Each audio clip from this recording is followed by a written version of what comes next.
오늘 말씀 함께 보겠습니다. 창세기 19장 우리 1절부터 11절 말씀입니다. 창세기 19장 우리 1절부터 11절입니다. 오늘 갑작스러운 위기입니다. 사실 갑작스럽지도 않습니다. 왜냐하면 어제 본문에 소돔성에 대한 하나님의 마음이 어떠한지를 이미 말씀하셨기 때문입니다. 어떤 마음이요? 50명에서부터 출발해서 마지막 10명까지 내려오는데 그 의인 10명이 없다라는 거예요.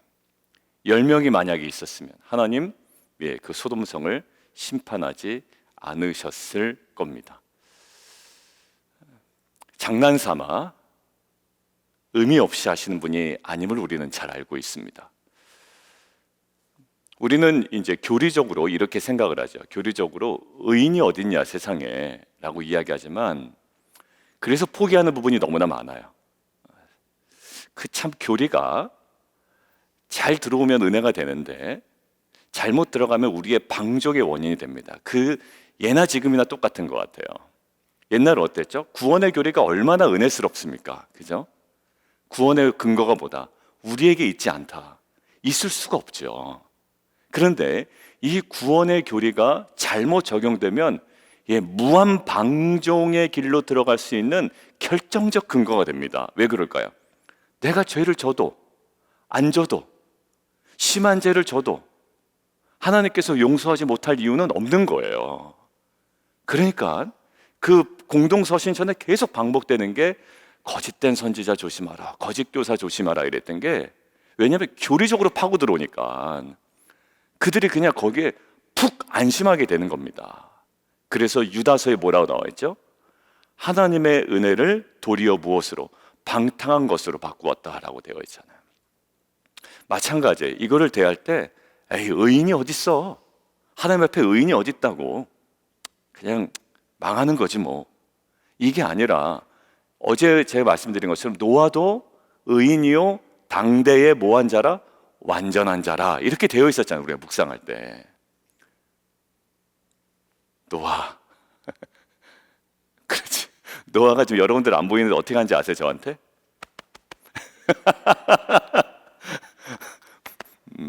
나야 노아는 의인이요 당대의 완전한 자라. 하나님께서 인정하셨다고요. 그러니까 구원받을 만한 의인이었냐? 그건 아니었을 거라고요. 근데 하나님 관점에서 우리에게 원하시는 의인의 모습이 있다고요. 어제 그게 뭐였죠? 여호와의 의였고요. 의와 뭐예요? 공도를 행하라. 공도를 행하라. 뭐 이래나 저래나 우리는 의인이 아닙니다. 가 아니라 아브라함에게 너를 강대한 나라가 되게 할 건데 그건 뭐예요? 천하 만민을 위한 것이고 그래서 가만히 있는 게 아니라 우리에게 무엇인가 요구하신단 말이에요. 근데 이게 신약 시대에 가면 어떻게 가냐면 결국 이웃 사랑으로 가고요. 결국 가난한 자를 대접하는 것으로 가고요. 이 모든 것들이 이루어진다고요. 나는 구원받았다라고 막 주장하는 것보다 이야기했잖아요. 관계의 단절이 아니라 우리는 계속 새로운 관계를 형성해 감으로 하나님 나라 확장해 간다고요. 데로밀러 목사님 얘기하는 것처럼 우리는 외딴 섬이 되는 게 목적이 아니에요. 저들과는 달라. 이거는 철저하게 바리새인입니다. 근데 우리는 그 끊어진 관계를 계속 새로운 관계를 형성해 감으로 하나님 나라를 회복해 나가는 자들. 그러니까 지금 의인 없어 라고 우리가 체념하는 것이 아니라 하나님은 누구를 찾으신다? 그에 걸맞는 의인을 찾으신다. 근데 10명이 없었던 거예요. 저는요 그래요. 뭐 기도 다 살아보니까 기도 제대로 한 사람 없더라고. 이렇게 체념하는 거. 신앙생활 그냥 그렇게 하는 거지. 아니요. 온전히 하는 사람이 있고요. 그 다음에 치열하게 자리에 들어가는 사람들이 있어요. 그리고 끝까지 그 자리 놓치지 않으려는 사람이 있다고요.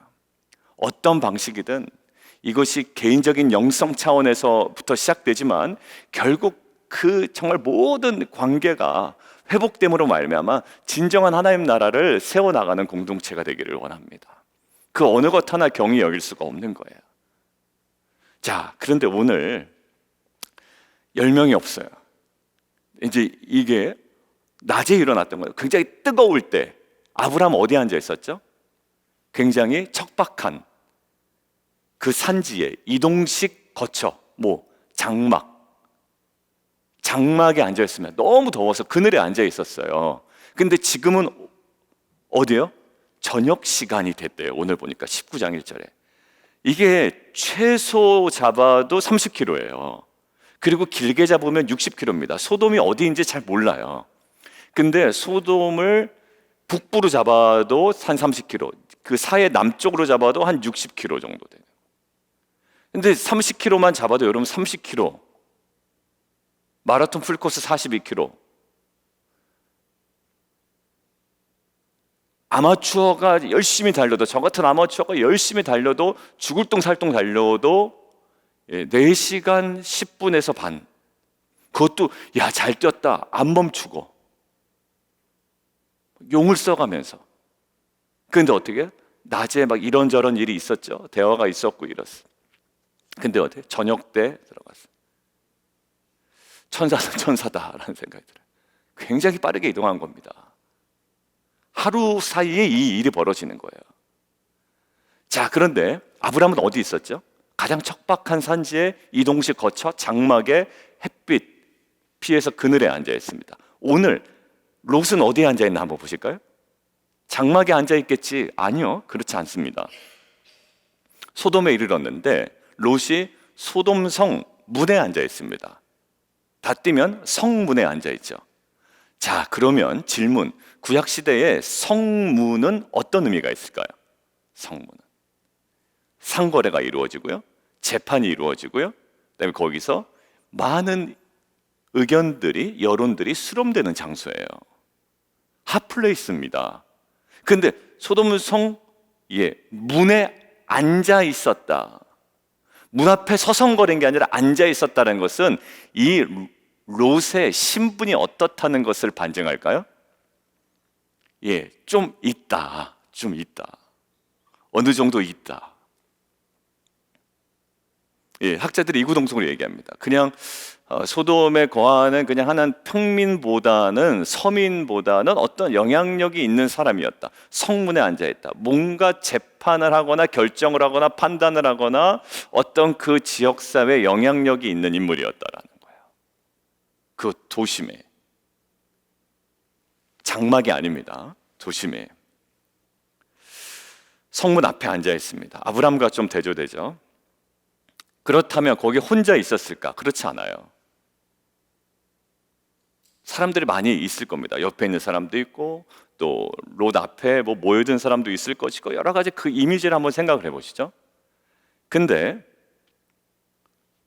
그들을 보고 일어납니다. 이게 롯의 시각이에요. 롯이 아브람보다는 못하겠지만 우리는 오늘 롯에 집중하기를 원해요. 그들이 청했다, 안 청했다? 청하지 않았다. 아까 제가 이야기했던 것과 연관입니다. 관계를 누가 먼저 맺어가죠? 롯이 먼저 맺어갑니다. 그들이 너무 배고파서 롯에게 물 좀 달라고, 먹을 것 좀 달라고 이렇게 얘기한 것도 아니에요. 롯이 오늘 본문에 보면 앉아있던 롯이 보고 일어납니다. 이거 밑줄 쫙 꺼놨어요. 앉아있었다라는 것에, 앉아있었던 뭐냐? 권력을 가지고 앉아있었고 영향력을 가지고 앉아있었던 자가 이제는 섬기기 위하여 일어납니다. 저는 이러한 공동체의 모습이, 성도의 모습이 우리 가운데 있었으면 좋겠어요. 그리고 저 안에, 여러분들 안에.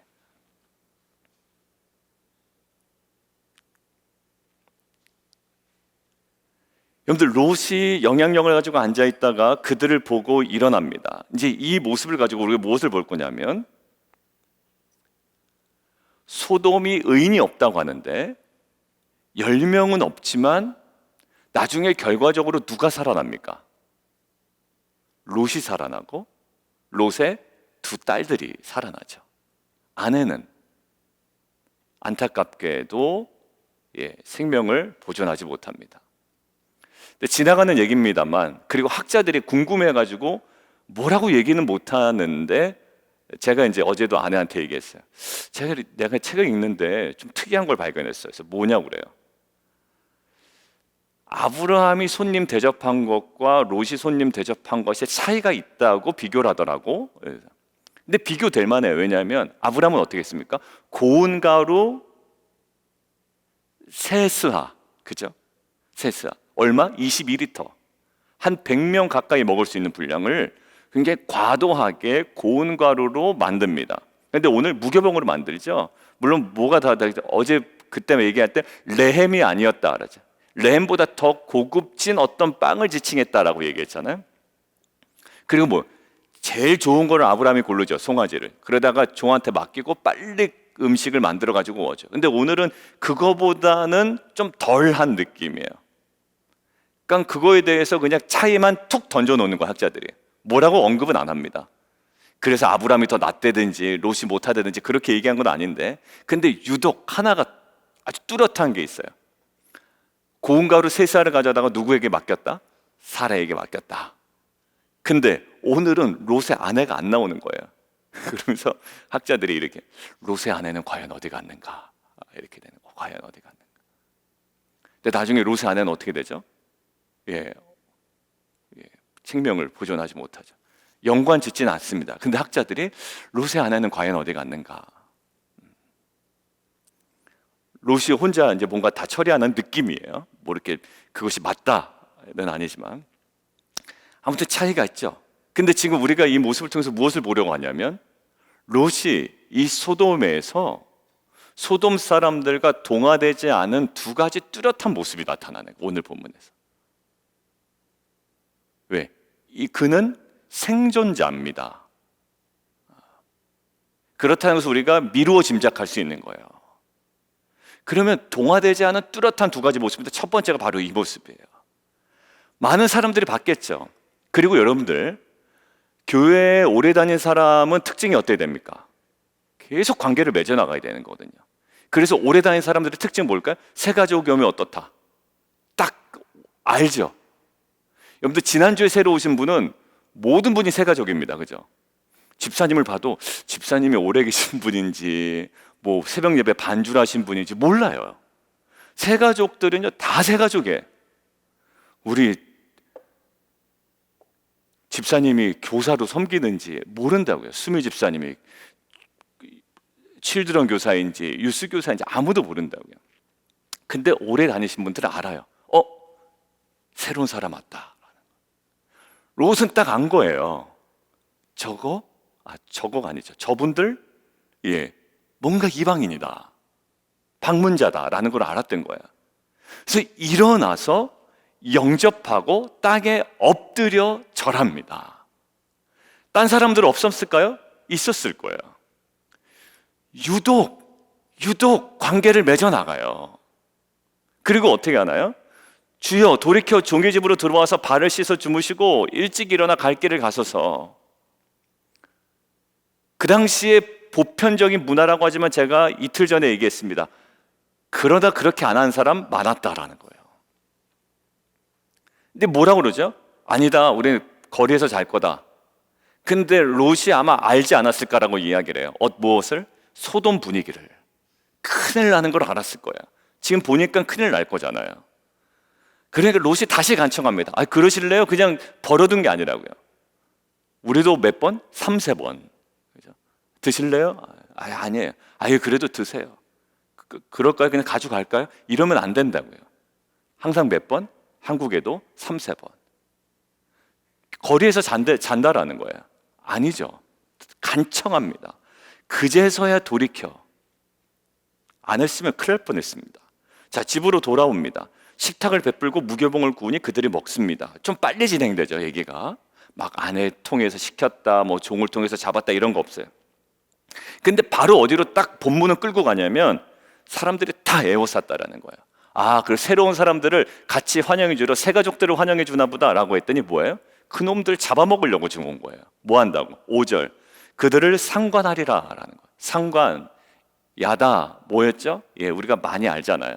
성적인 관계예요. 물론 야다가 성적인 관계로 쓰이지 않는 경우도 있습니다.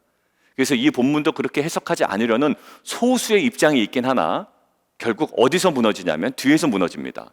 두 딸이 있노라 하고 내려주잖아요.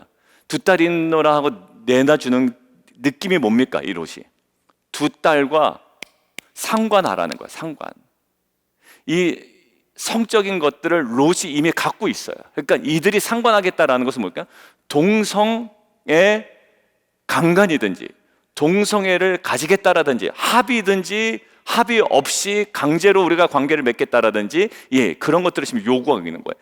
이 소돔의 극악한 상황이 지금 여기 딱 드러나고 있죠. 세 가족이 왔는데 뭐 하겠다? 우리가 환영해 주겠다라는 게 아니라 태도가 딱 뭡니까? 우리가 그들과 상관하겠다. 딱 대조됩니다. 무엇과? 롯과. 롯은 뭐 하죠? 영향력 있는 자로 성문에 앉아 있었던 자였다고요. 그런데 갑자기 그들을 보고 일어나 영접하고 땅에 엎드려 절한다. 절한다라는 내용이 이틀 전에 제가 이야기 나눴던 거예요. 완전 대비되죠. 누구에 대한 태도? 이방인에 대한 태도. 몰랐습니다. 천사인지. 롯 알고서 행한 거 아니에요. 몰랐습니다. 이 이방인에 대한 태도. 제가 최근에 이 금주에 계속 나왔죠. 하갈 보고 사레에게 돌아가라고 그러죠. 하갈의 결론은 뭐였냐면 사레와의 단절을 통해서 내가 이 문제를 해결하겠어라고 했지만 하나님의 해결은 뭐죠? 사레와의 단절을 통해서 관계를 해결하지 말고 그 사레와의 관계의 새로운 관계적 형성을 통해서 해결하라라고 이야기했잖아요. 이것이 저에게 계속 부담으로 다가오는 겁니다. 왜? 빛과 소금이 바로 그런 거거든요.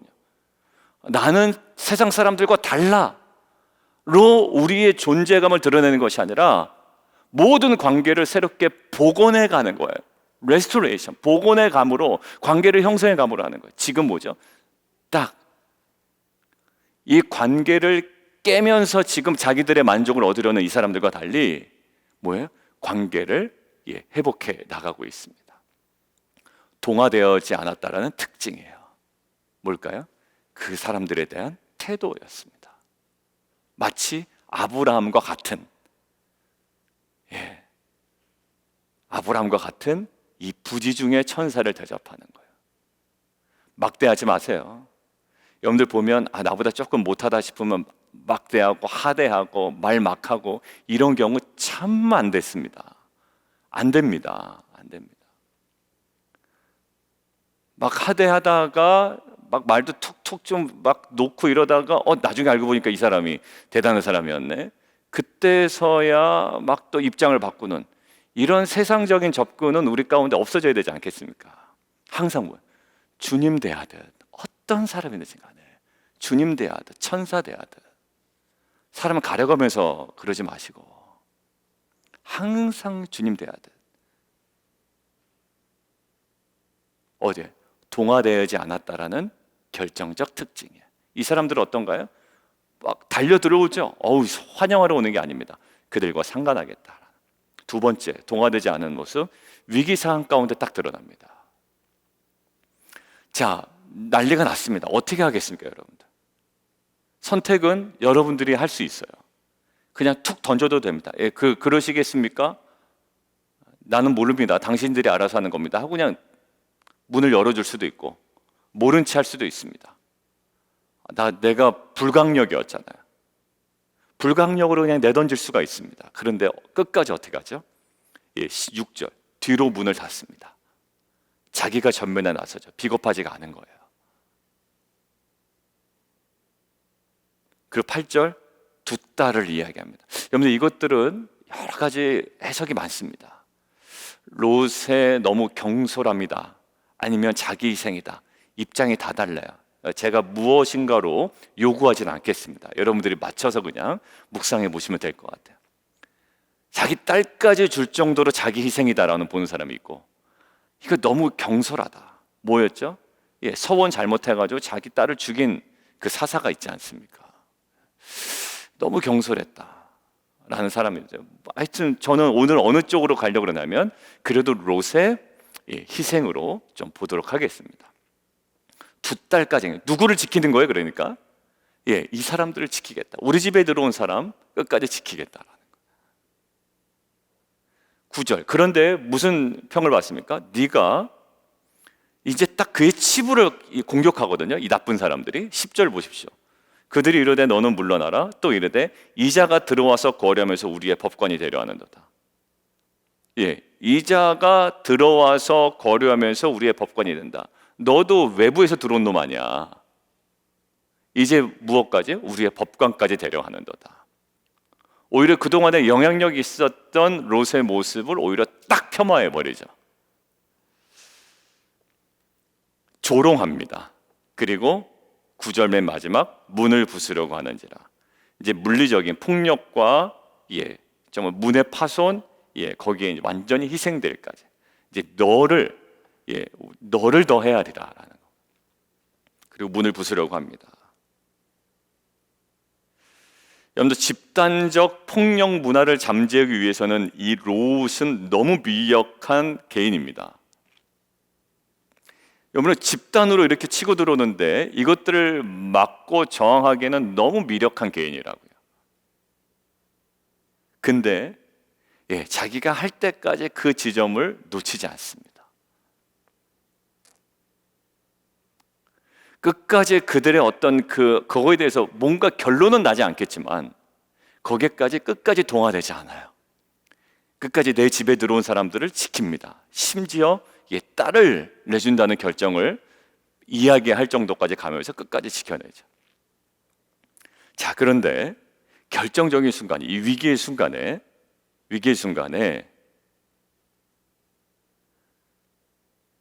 10절 한번 보십시오. 그 사람들이 손을 내밀어 롯을 집으로 끌어들이고 문을 닫고 문 밖의 무리를 대소를 막론하고 눈을 어둡게 하니 그들이 문을 찾느라고 헤매었더라. 결정적인 순간에 모든 지금 통하지 않는 거예요. 너무 미력한 개인입니다. 우리가 문제 해결할 때 이것도 해도 안 되고 저것도 해도 안 되고 막 그 진퇴양난에 있을 때가 있어요. 뭐 해도 안 돼. 근데 이 하나님께서 소돔을 멸망시킬 때 그냥 멸망시키는 게 아니라 이 모든 과정을 통해서 지금 무엇을? 롯의 진가를 드러내고 계신다고요. 우리는 롯의 나중까지 얘기해서 롯의 지금 이 상황을 너무 폄하하는데 롯의 진가를 드러내신다. 어디? 위기 상황 가운데. 결과 어떻게 하죠? 그 결정적인 순간에 개입하십니다. 너무 미력했지만 딸을 준다는 거 너무 무모했던 거예요. 그리고 문을 뒤로 잠갔다? 이것도 사실 아무 의미 없었던 겁니다. 사람들이 와서 때려 부수면 어떻게 될 거예요? 사실 아무것도 아닌 거거든요. 그런데 그 모든 것들을 완전하게 해결해 가시는 하나님의 보이지 않는 손이 지금 가장 위기의 순간에 작동하고 있는 겁니다. 근데 저는요, 이것이 무엇과 연관되어 있다고 생각을 했냐면 이 모든 것들이 가장 영향력이 있었던 성문에 그냥 앉아있고 영향력을 발휘하고 올 수 있었던 롯이 그들을 보고 일어나 영접하고 땅에 엎드렸다라는 이 행위에서부터 출발되었다고 생각합니다. 그것은 사람들이 다 할 수 있는 것도 아닙니다. 유독 롯만 이것들을 감당해내고 있고요. 그리고 그들을 지켜내고 있어요. 아마 다른 사람들이 그냥 일반적인 상태로 그들을 영접했다가는 이 동일한 상황 가운데 아마 내어줬을지도 몰라요. 근데 롯이 이것들을 감당해냅니다. 무엇을 반증할까요? 그들을 제대로 영접한 것과 그들을 지키는 것, 이 두 가지가 연결되면서 롯의 어떠한 면, 동화되지 않은 면이 드러나는 거예요. 나의 동화되지 않은 면은요, 어떤 그 거룩한 모습 물론 있겠죠. 그러나 우리의 작은 일상, 성문에 앉아 있었던 것, 그의 일상이었습니다. 그리고 위기의 순간에 이것들은 서로 연결됩니다. 그리고 이것들은 가장 결정적인 순간에 하나님의 은혜를 경험하는 하나의 놀라운 지점이 되어버립니다. 사랑하는 성도 여러분들, 우리 안에 히브리서 13장 우리가 이틀 전에 봤습니다. 형제 사랑하기를 계속해라. 히브리서는 뭐죠? 믿음장 11장부터 계속 믿음에 관해서 나오잖아요. 실제적인 삶의 모습에 대해서 나옵니다. 히브리서를 우리가 이해하기 편하기 위해서 어떤 모습이었대요? 그 당시 상황은 이 복음을 듣고 예수님을 영접한 사람들이 다시 어디로 돌아가는 상황? 유대교로 돌아가려는 상황입니다. 유대교로 돌아가는데 왜 유대교로 돌아갈까요? 예수 믿어봤자 뭐가 임한다? 어려움이 임한다. 핍박이 임한다. 근데 핍박이 이제 두 종류예요. 로마로부터 하나로부터의 핍박이 있고 하나는 누구로부터의 핍박이 있어요? 유대교로부터의 핍박이 오는 거예요. 오히려 예전에 유대교에 있을 때는 그냥 한 군데서만 핍박을 받았는데 오히려 이 복음을 받아들이고 예수를 받아들이고 신앙생활을 하다 보니까 양방향에서 지금 핍박을 받는 겁니다. 이럴 바에는 나 어디로 돌아간다? 유대교로 돌아간다라는 거예요. 그러니까 히브리서의 저자는 그 유대교로 돌아가려는 자들에게 무엇을 강조하는 거다? 유대교로 돌아가면 안 돼 라고 이야기를 하는 겁니다. 유대교로 돌아가면 안 돼. 그러면서 강조하는 게 예수가 짱이야 라는 거예요. 유대교로 돌아가면 모세, 율법, 그들이 드렸던 제사, 그 모든 것들보다 더 뛰어나신 우리의 영원한 대제사장이 있는데 매번 반복되는 제사가 아니라 예수님께서 단번에 드린 제사가 있는데 어디로 돌아가려고 이것들을 강조하는 겁니다. 자, 그러면서 실제적인 이제 믿음을 강조하는 게 그 문맥상에서 히브리서거든요. 자, 근데 거기서 뭘 얘기하냐면 믿음을 잘 지켜라 라고 하는데 13장에 어떤 모습이 나타나면 한번 찾아보시죠. 그러면 그들이 어떻게 나갈까요? 나쁜 놈들하고 이제 싸워서 이겨라가 아니에요. 여러분들 기독교가 그런 식으로 가면 어떻게 됩니까? 십자군 전쟁하는 겁니다. 십자군 전쟁하는 거예요. 막 죽여요. 예수의 이름으로 사람들 다 칼로 찔러 죽이는 겁니다. 마치 무엇을 딱 잡아서 여호수아의 전쟁을 딱 삼아 구약을 모델 삼아 신약 시대를 살아가는데 사람들을 다 칼로 찔러 죽이는 거예요. 내가 승리했다라고 하는 겁니다. 여러분들 우리가 기독교라는 이름으로 얼마나 사람들 마음 아프게 할 때가 많아요? 그런데 오늘 이 믿음 있는 자의 모습이 어떻게 나오는지 히브리서 13장 한번 볼까요? 13장 1절 같이 한번 읽습니다. 시작. 아직 안 찾으셨나요? 히브리서 13장 1절인데 제목부터 보죠. 뭐라고 나와 있나요? 하나님이 기뻐하시는 제사. 예. 제사면은 제사법이 나와야 되잖아요. 근데 하나님 기뻐하시는 제사가 뭐라고요? 한번 궁금증을 가지고 한번 보죠. 믿음 있는 자가 하나님을 기쁘시게 하는 제사가 뭐라고요? 자, 같이 한번 읽습니다. 시작. 형제 사랑하기를 계속하고 손님 대접하기를 잊지 말라. 이로써 부지 중에 천사들을 대접한 이들이 있었느니라. 오케이. 누가요? 아브라함이. 누가요? 롯이. 동화되지 않았다라는 것이 어디서 딱 드러납니까? 이 부분이에요. 얼마나 나를 통해서 관계가 되살아나는지 이것이 능력입니다. 이거예요. 끊어진 관계도 회복되고 계속 이번 주에 떠나질 않아요. 하갈은 제일 속편했을 거라고. 꼴도 보기 싫은 살해하고 관계를 끊어서 내가 문제를 해결하겠다 했는데 전혀 하나님은 용납하지 않으셨어요. 사라와의 관계를 끊어서 해결될 거 아니야? 새로운 관계를 형성해 가야 돼. 쿵 박히는 거예요.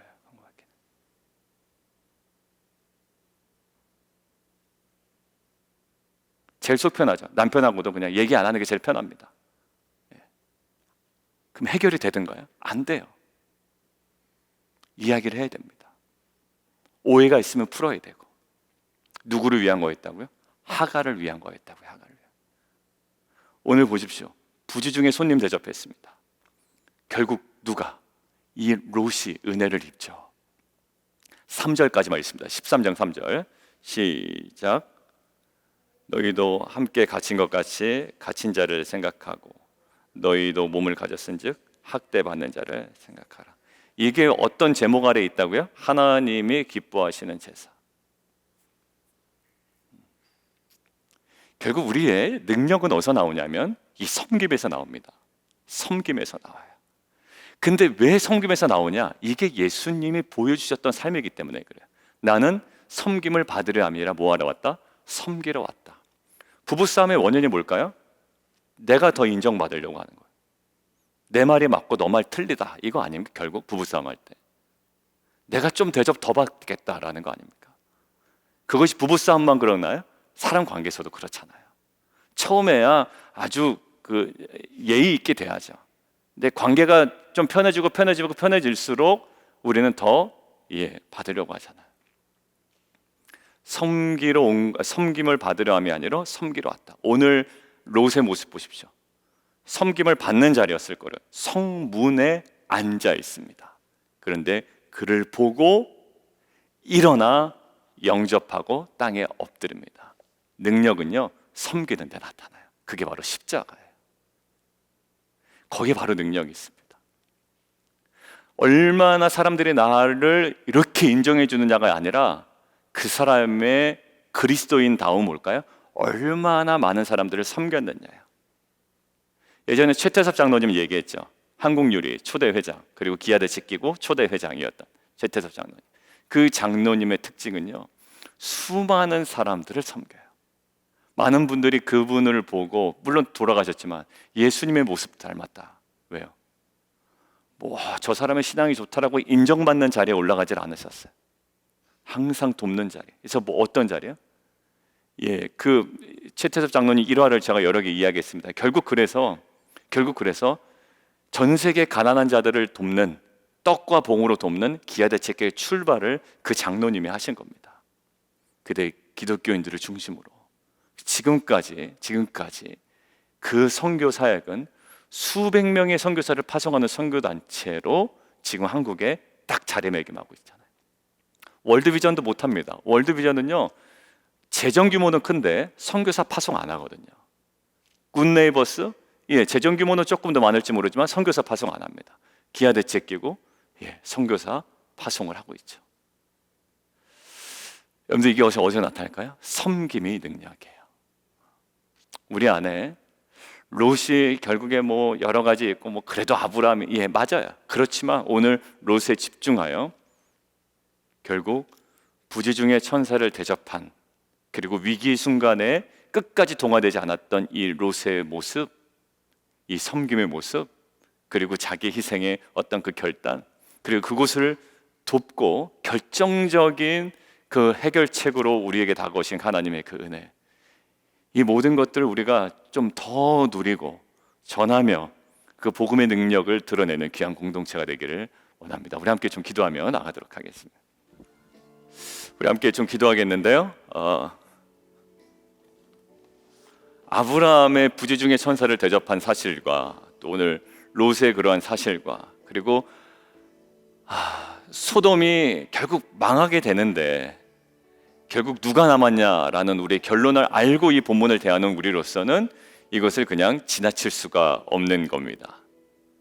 그리고 아무리 여러 가지 수단과 방법을 써도 안 되었던 쩔쩔맸던 롯에게 그 사람들이 손을 내밀어 롯을 집으로 끌어들이고 문을 닫고 대소를 막론하고 많았다라는 거예요. 대소를 막론하고 그 눈을 어둡게 하니 그들이 문을 찾느라고 헤매었더라. 정말 어떻게 보면 하나님의 그 단번의 역사를 통해 그 롯은 그 위기를 벗어나게 됩니다. 우리 안에 우리가 할 일이 있어요. 문을 닫고 했지만 안 되거든요. 근데 롯이 딱 감당했던 출발점에 있습니다. 소돔 성문에 앉아 있다가 영향력 있는 자리에 그들을 보고 일어나 영접하고 땅에 엎드려 절하며, 천사인지도 모르고 그들과 관계 형성을 해나갔던 그 롯의 삶을 통해 하나님께서 이 일들을 지금 행하고 계시잖아요. 우리 안에 지나칠 일 없다는 거예요. 그 이틀 전에 봤지만 지나칠 말씀 없고 내가 끝까지 안 듣겠다, 안 들릴 거예요. 지나칠 말씀 없고 지나칠 사건 없고 지나칠 상황 없고요, 지나칠 사람 없습니다. 우리 안에 이러한 정말 주의 마음을 허락하여 주시고, 또 이 히브리서에 있는 하나님께서 기뻐하시는 제사의 그 본질이 뭡니까? 이웃을 사랑하고 원수를 사랑하며 또 그들을 섬기는 거예요. 갇힌 자, 박해받는 자, 또 억울함에 있는 자, 그들을 돌보는 겁니다. 이러한 그 섬김의 모습이 예수님께서 섬김을 받으려 합니다. 섬기러 오셨던 그 주의 모습이 하나님 우리 공동체와 우리 자녀들과 또 우리 모든 성도들의 삶의 모습이 될 수 있도록 주님 우리 가운데 은혜 허락하여 주옵소서. 함께 기도하며 나가도록 하겠습니다.